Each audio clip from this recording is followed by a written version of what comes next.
जब बलात्कारियों के पक्ष में बीजेपी के नेता मंत्री रैली निकाल रहे थे तिरंगा झंडा लेकर के, उस समय इस मोदी सरकार को और उस समय ऐसे सारे भगवाधारियों को शर्म से जमीन में गड़ जाना चाहिए था।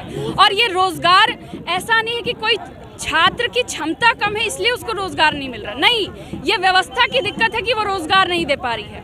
बढ़ रहा है ना, अंबानी की संपत्ति बढ़ रही है, अडानी की संपत्ति बढ़ रही है, इस रूप में इंडिया बढ़ रहा है। बढ़ रहा है कि अमित शाह के बेटे की संपत्ति बढ़ रही है, इस रूप में इंडिया बढ़ रहा है। देखिए यहाँ पे भी दो भारत बसते हैं, एक भारत जो आज सड़क पे है, जो अपनी हक के लिए यहाँ पे सड़क पे उतरा हुआ है, और दूसरा भारत विरोधी सरकार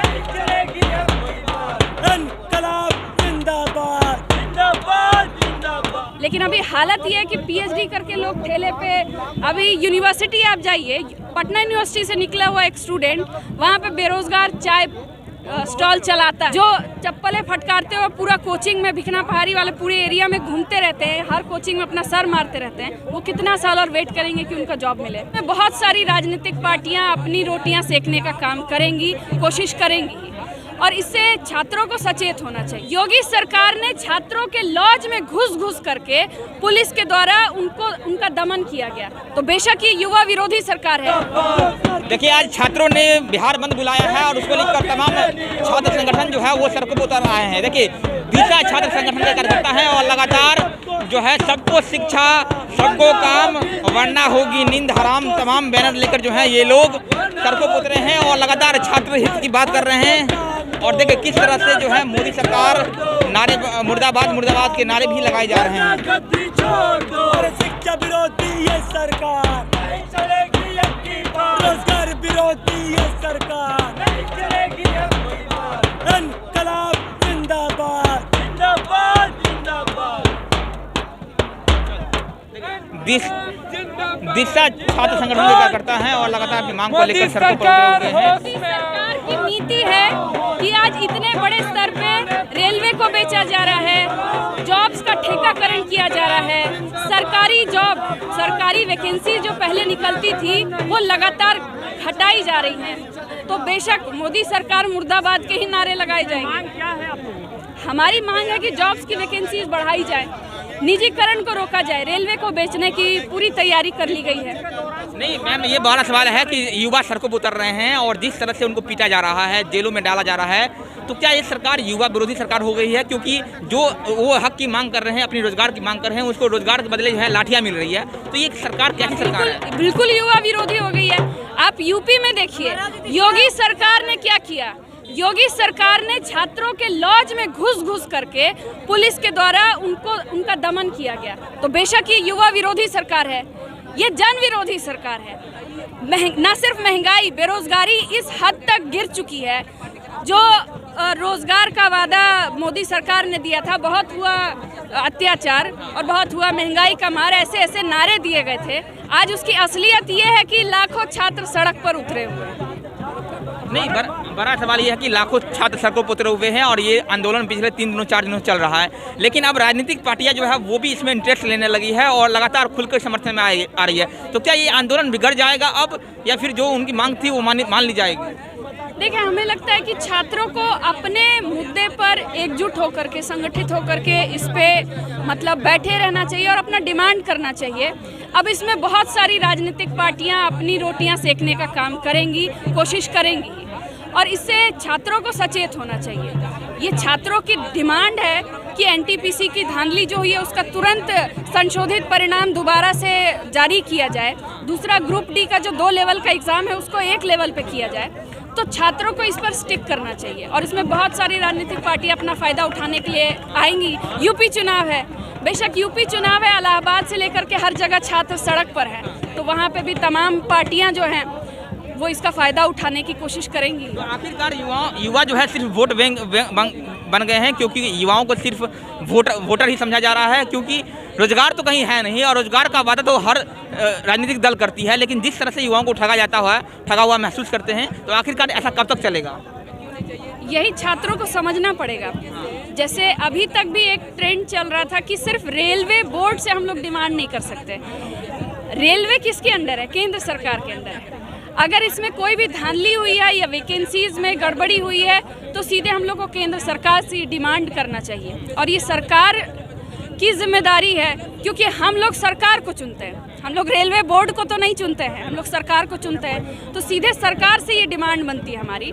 और हमें लगता है कि छात्र ज़्यादा कोशिश ये रहेगी कि वो इस पे फोकस करके कि केंद्र सरकार से डिमांड की जाए, इस पे फोकस करके वो करें। सरकार की तरफ से जो आरआरबी को लेकर डेडलाइन दी गई है, क्या उससे आप लोग संतुष्ट नहीं है? सरकार ने आरआरबी को लेकर के एक ग्रीवियंस कमेटी बनाई है, जहाँ पे स्टूडेंट्स को बोला गया है कि आपके रिप्रेजेंटेटिव्स आएँ और अपनी बात करें। वो मार्च तक चलेगा, उन्होंने खुद ही डेट निकाला है, मार्च तक चलेगा। आप देखिए 2019 में तो पोस्ट्स की वैकेंसीज निकली, 19 से आज 22 हो गया है, 3 साल हो गया है। और ये प्रक्रिया और लंबी बढ़ाई जाएगी, मार्च तक ले जाएंगे। फिर ये बाद में फिर धांधली जो हुई है उसको दोबारा से रिजल्ट प्रकाशित करेंगे।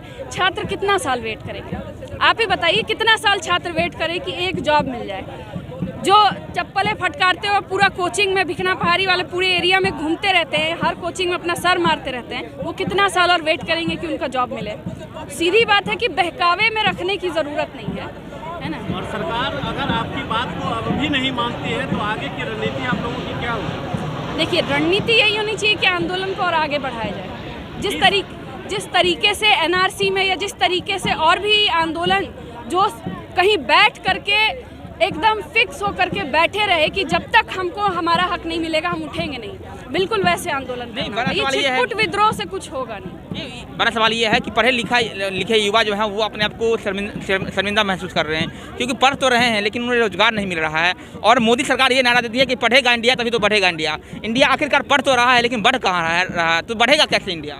बढ़ रहा है ना, अंबानी की संपत्ति बढ़ रही है, अडानी की संपत्ति बढ़ रही है, इस रूप में इंडिया बढ़ रहा है। बढ़ रहा है कि अमित शाह के बेटे की संपत्ति बढ़ रही है, इस रूप में इंडिया बढ़ रहा है। देखिए, यहाँ पे भी 2 भारत बसते हैं। एक भारत जो आज सड़क पे है, जो अपनी हक के लिए यहाँ पे सड़क पे उतरा हुआ है, और दूसरा भारत जो बड़े बड़े पूंजीपतियों का, कॉरपोरेटों का, जिनके तलवे चाटने वाला काम ये मोदी सरकार करती है। तो ये 2 भारत है, सीधी बात है। और छात्र, देखिए, छात्र यहाँ पर अपनी मांग के लिए जुटे हुए हैं। आपने एक नारा बताया, पढ़ेगा इंडिया तो बढ़ेगा इंडिया। बिल्कुल पढ़ेगा, लेकिन पढ़ करके अगर रोजगार नहीं मिल रहा तो उस पढ़ाई का क्या काम है ना? उस पढ़ाई का कोई काम नहीं है। और ये रोजगार ऐसा नहीं है कि कोई छात्र की क्षमता कम है इसलिए उसको रोजगार नहीं मिल रहा, नहीं, ये व्यवस्था की दिक्कत है कि वो रोजगार नहीं दे पा रही है।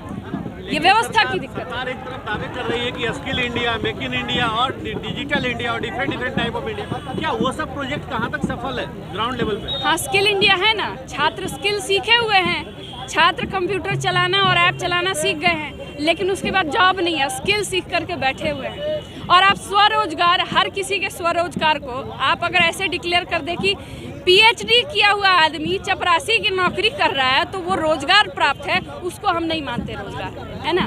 जो जिस क्षमता तक पढ़ा हुआ है उसको उसके अनुसार रोजगार मिलना चाहिए, है ना। लेकिन अभी हालत ये है कि पीएचडी करके लोग ठेले पे, अभी यूनिवर्सिटी आप जाइए, पटना यूनिवर्सिटी से निकला हुआ एक स्टूडेंट वहाँ पे बेरोजगार चाय स्टॉल चलाता है। बेरोजगार चाय वाला अभी जो हम देख रहे हैं एक ट्रेंड चल गया है मैडम, इस पे आप क्या कहेंगे? हर जगह बेरोजगार चाय वाला का बैनर दिखता है। ये तो मोदी सरकारों को इस पे कमेंट करना चाहिए, मोदी जी को कमेंट करना चाहिए कि भाई बेरोजगार, वो खुद भी चाय वाले कभी थे, जैसा कि वो डिक्लेयर करते हैं। आज वो इतने बड़े ओहदे पे हैं और छात्रों को चाय बेचने के लिए मजबूर कर दिए हैं। तो इस पे मोदी जी को थोड़ा कमेंट करना। बेटियां खुश है क्या? क्योंकि मोदी सरकार जिस बेटियों की उत्थान की बात करते हैं तो बेटियां कितना खुश है? देखिए, ये जो नारा है बेटी बचाओ बेटी पढ़ाओ, है ना, बेटी बचाओ अब नारा बन गया है कि भाजपा से ही बेटी बचाओ। आप जानते हैं कठुआ, उन्नाव, ये जितने भी केसेस हुए हैं, जब बलात्कारियों के पक्ष में बीजेपी के नेता मंत्री रैली निकाल रहे थे तिरंगा झंडा लेकर के, उस समय इस मोदी सरकार को और उस समय ऐसे सारे भगवाधारियों को शर्म से जमीन में गड़ जाना चाहिए था। ये बेटी बचाओ बेटी पढ़ाओ की असलियत है। क्या नाम है आपका? वारुणी, दिशा छात्र संगठन। वारुणी थी हमारे साथ। और देखिए किस तरह के तरीके से लगातार मोदी सरकार से नाराज चल रही है और तमाम आरोप जो है मोदी सरकार पर इन्होंने लगाया है। और देखिए आज जो है छात्र संगठनों का बिहार बंद बुलाया गया है और उसको लेकर छात्र तो हालांकि सड़कों पर दिखाई तो नहीं दे रहे हैं, लेकिन तमाम राजनीतिक पार्टियों को आप जरूर देख सकते हैं। देखिए इस वक्त मेरी मौजूदगी पटना के डाक बंगला चौराहे पर है और तमाम पप्पू यादव के सिपाही हैं और कुछ लालटेन भी दिखाई दे रहे हैं और तमाम राजनीतिक पार्टियां जो है, विपक्षी पार्टियां, वो सड़कों पर उतरे हैं, छात्रों के हित की बात कर रहे हैं, छात्रों के समर्थन में बात कर रहे हैं। लेकिन ये कहा जा सकता है कि छात्र तो हालांकि सड़कों पर आज उतरे नहीं हैं, क्योंकि खान सर ने कल ही कह दिया था कि कोई भी छात्र जो है वो सड़कों पर ना उतरे और बिहार बंद ना करे। लेकिन राजनीतिक पार्टियां जो हैं वो बिहार बंद को समर्थन कर रही है। मेरा नाम वरुण झा है, आप सफर बिहार देख रहे थे। बहुत बहुत धन्यवाद।